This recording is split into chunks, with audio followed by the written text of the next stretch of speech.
It's 20 minutes before my interview. That's way too early to go in. Shit. Do I wear the glasses or not? Yeah, idiot, they make you look smarter. And you need all the help you can get. Should I bring my resume? Ah, f it, I'll bring that too. You got this, man. You know what? You don't even need this job. This job needs you. That's a lie. That's definitely a lie. You really, really need this job. How can I help you? Hi, I'm here for a job interview. That's right, job interview. Why don't you have a seat right over there and make yourself comfortable? Well, shit. Here we go again. What's up, guys? This is Jeff from Sorta Healthy. And my question for you today is, has the nervous applicant sitting there in the chair waiting for their interview, has that person ever been you? I know it's been me plenty of times. In this video today, we're gonna go over some strategies that will help you rock that interview and get that job. Now, I'm an exercise physiologist and personal trainer, and I run a personal training studio. Because I primarily hire personal trainers, what we go over in this video will be especially useful to personal trainers and other health professionals. Many of these tips and tricks will work for things other than personal training, so definitely stick around even if you're not doing that for a career. Some of my later tips are going to be more personal trainer and health and fitness professional specific though. So my first recommendation is to show up early to your job interview, but not freakishly early. We're talking like 5 to 10 minutes early here, people. I need to know that once I hire you, you're gonna be a few minutes early to the position that I'm hiring you for. But if you're like way early, that's a little bit weird. Also, unless there's some specified reason for you to be way early, I don't really wanna pay you to be there doing nothing. So yeah, 5 to 10 minutes early, always for your job interview. My next more broad tip is bring a copy of your damn resume. Chances are you're not the only person I'm interviewing, and I might mix up details between your resume and someone else's resume. Now, if I am a consummate professional, I'm gonna have a copy of your resume ready to go before you even step in the door. But if you have one on you, well, you might have just made my life easier and your life easier. Also, be ready to talk about any experience or details listed on your resume, because I'm definitely gonna ask about it. My third tip is, unless you're truly not interested in the position, be very interested in the position. If the interview process ends up being close, the person who's more interested in the position or more eager to start is probably gonna get the job. If you're 50-50, you're kind of lukewarm on the job, be 100% interested in the job. Your 50-50 lukewarm energy will show, and in all likelihood, you won't get the position. It's better to get the opportunity and turn it down later if it makes sense. So in this scenario, if I'm a little bit lukewarm on the position, yes, I might have to fake it a little bit until I make it. I would say though, if you're just flat out not interested in the position, that's a different story. You're probably better off just letting the employer know right then and there. They'll appreciate your honesty, and they'll also appreciate you not wasting any of their time. My fourth suggestion is to ask lots of questions. This ties in with my last point, because if you ask lots of questions about the job, I would assume that you're very interested in the job. Of course, questions that directly apply to the position are going to be the best questions. If I'm being interviewed for a personal training position, I might ask the owner of the facility a question like, what's the average age of your clientele here? Ask lots of questions like that, because it shows your potential future employer that you're very interested. My fifth suggestion is to be confident but not cocky. Ultimately, if you're confident in yourself and your abilities, you are more likely to get a job or pretty much anything in life. Confidence usually comes from preparation and experience. So if you're well prepared for the position, or if you have good experience that makes you qualified for the position, well, you should be confident in your abilities to get the job done. And if that's the case, definitely let your potential employer know that you are confident that you have the experience and skills to get the job done. We want to hear you personally say that. If you don't have that same level of experience, that confidence might have to come from somewhere else. Reassure me that even though you don't have a ton of experience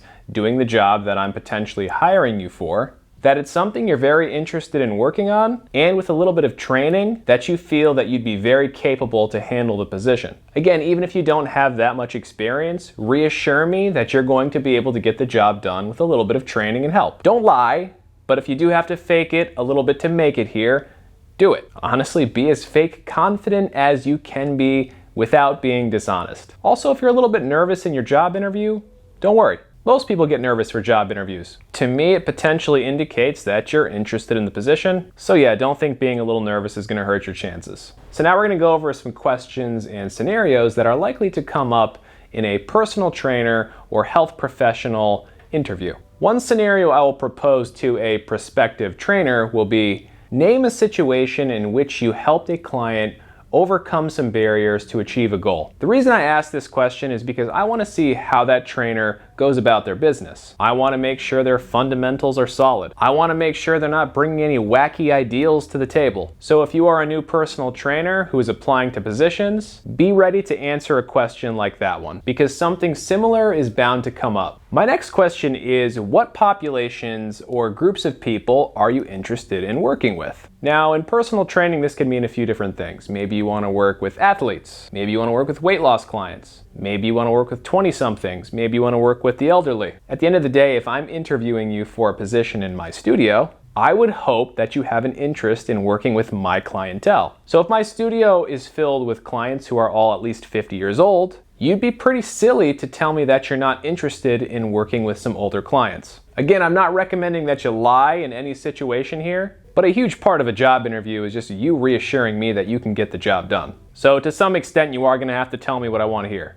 And if you're not at all interested in working with the population that is in my studio, well, then it's just not a good fit. And again, you should probably let me know that ahead of time. In that same arena, I'm probably also going to ask you what kind of clientele you've already worked with. Now, if you're a brand new trainer, the answer is probably almost nobody, but maybe you've trained your friends, maybe you've trained some family members. Tell me anything. It's a lot easier for me to bring you in if you have just a little bit of experience than if you have no experience whatsoever. And if you don't have any experience at all whatsoever, you only have a training certification and you haven't trained a single person, go find some friends and some family members to practice on before you come into an interview. I mean, maybe I could have you intern around in the studio or something, but that's never a guarantee. Another question that I'm going to ask a health and fitness professional in a job interview situation is going to be, what is your nutrition philosophy? And the reason I'm going to ask that is because nutrition has just become a field loaded with BS. If you tell me that the only way for someone to lose weight is to be on the keto diet or to be a vegetarian, I'm not going to hire you.